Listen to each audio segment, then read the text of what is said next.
ओए होए, आ गया ना मेरा फेवरेट सब्जेक्ट। क्यों आपका नहीं है?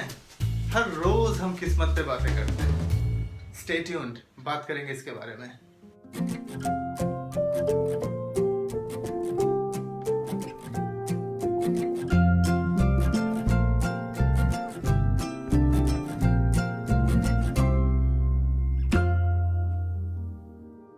ओके, अक्सर हम बात किया करते हैं अपने दोस्तों के साथ, अपने रिलेटिव्स के साथ, यार बंदे की तो बड़ी अच्छी किस्मत है, बड़ा अच्छा निकल गया, सक्सेसफुल हो गया एंट्रेंस एग्जामिनेशन में। और फिर वही बात पलट के कभी कभी ऐसा आता कि भाई देख, बड़े बंदे की बड़ी गंदी किस्मत है यार, ये तो एंट्रेंस में निकल ही नहीं पाया, 4 साल से बेचारा ट्राई कर रहा है। क्यों ऐसा ही होता है ना हमारे साथ? चलिए पहले कहानी देखते हैं, उसके बाद इसको समझते हैं।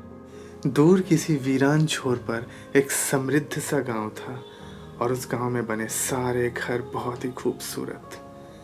ऐसे ही घर में 3 भाई रहते थे और तीनों भाइयों के बीच बड़ा ही लगाव था। उनका घर भी बहुत खूबसूरत था, मगर गांव के सबसे निचले छोर पर था। एक दिन ऐसा पूर्वानुमान लगाया गया कि गांव में भारी बारिश होने वाली है और बाढ़ का भी खतरा है, जिससे तीनों भाई घबरा गए। अपने तय समय से पहले ही बादल फटा और गांव में भारी बारिश होने लगी। भारी बारिश की वजह से गांव में तेजी से पानी भरने लगा और बाढ़ का खतरा बढ़ गया। पहले और तीसरा भाई घर छोड़कर किसी सुरक्षित स्थान पर निकल गए। उसने अपने दूसरे भाई को भी जाने को कहा, मगर उसने मना कर दिया जाने से। अब वो खुद ही इस चिंता में लग गया कि किसी तरह से अपने घर को बचाया जाए। फिर उसकी नज़र अपने बागीचे में पड़े फावड़े पर पड़ी।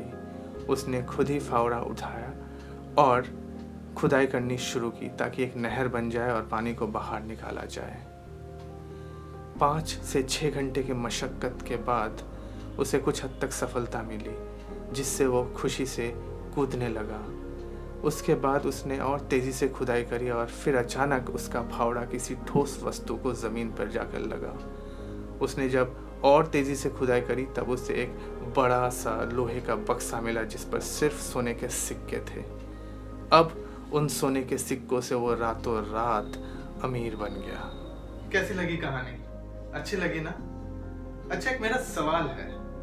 वो दोनों भाई जो बरसात में भाग गए थे घर से, वो जब वापस आते हैं तो उन्होंने उस दूसरे वाले भाई को क्या कहा होगा? बड़ा इंपॉर्टेंट क्वेश्चन है, देखते रहो, लास्ट में बताऊंगा कि क्या कहा होगा उसने।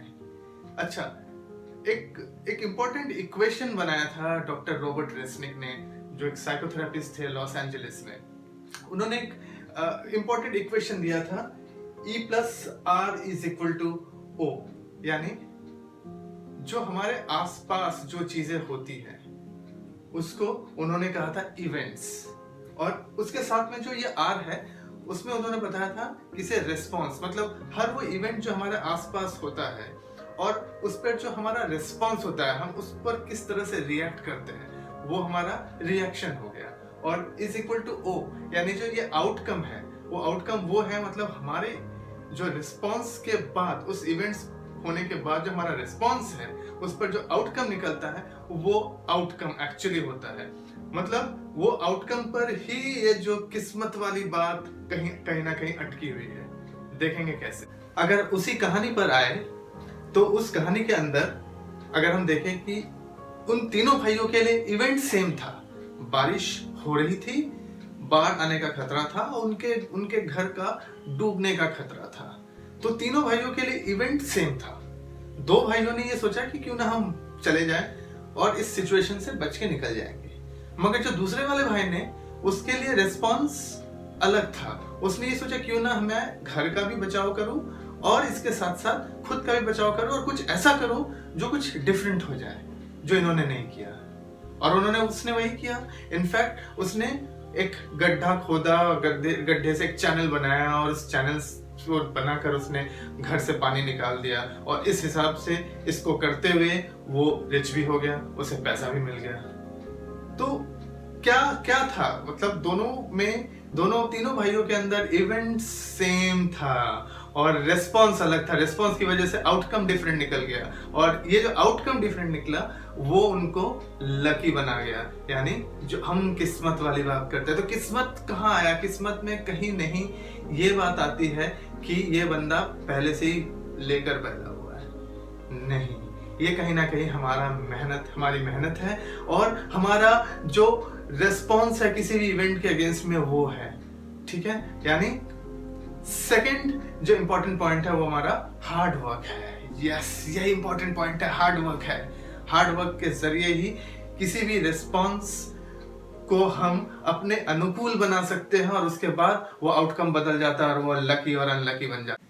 तो मैंने कुछ 5-6 पॉइंटर्स बनाए हैं, उसको बड़ा ध्यान से देखिए, और ध्यान से देखने के बाद उन्हें कहीं नोट कर लीजिए ताकि वो आपके काम आ सके बाद में। पहला पॉइंट है वॉच योर एक्शंस, यानी हम जो अपने आसपास जो चीजें होती है उसे ऑब्जर्व करें, और हम किस तरह से उसे रिएक्ट कर रहे हैं उसको समझे, उसको देखें। अगर कोई और तरीका है उसको अलग तरीके से करने का, हम कर सकते हैं ताकि आउटकम डिफरेंट बन जाए। और जो दूसरा पॉइंट है वो ये है कि स्टॉप मेकिंग एक्सक्यूजेस और स्टॉप प्रोक्रेस्टिनेशंस। यानी एक्सक्यूजेस मतलब बहाने बनाना छोड़ो, बहुत हो गया, बहुत बहाने हो गए, ये नहीं हो सकता, वो नहीं हो सकता, वहां नहीं जा सकता, सब हो सकता है, पॉसिबल।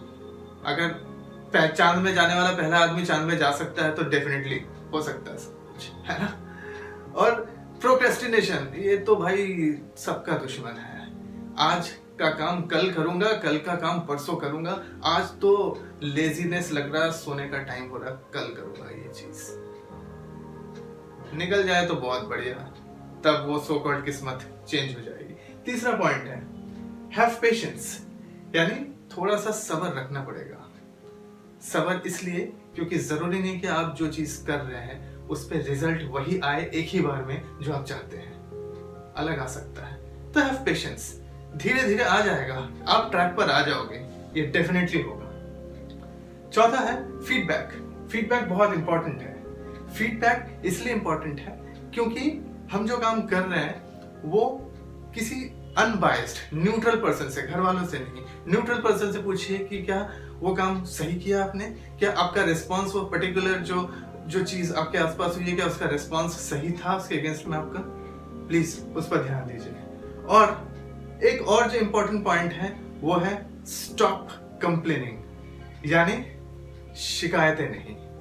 आपके आसपास जो चीज हो रही है वो आपकी वजह से ही हो रही है। अगर बारिश होती है और ऑफिस लेट पहुंचते हैं, और आप बारिश में आपको पता है कि ट्रैफिक जाम होता है, अगर आप ऑफिस के लिए घर से जल्दी नहीं निकल रहे हैं तो प्रॉब्लम आपकी है। फिर आप ये नहीं कह सकते हैं कि बारिश की वजह से मैं लेट हो गया, शिकायतें बंद कर दो। ओके, उसी सवाल पर आते हैं जो मैंने पहले पूछा था आपसे, कि जब वो दोनों भाई भाग गए थे बारिश की वजह से, जब वो वापस आते हैं ये देखकर कि घर तो अब पानी निकल चुका है और उसके पास इतना बड़ा एक आयरन चेस्ट है जिसमें ढेर सारे कॉइन्स हैं, तो उस दोनों भाइयों ने इस दूसरे वाले भाई को क्या कहा होगा?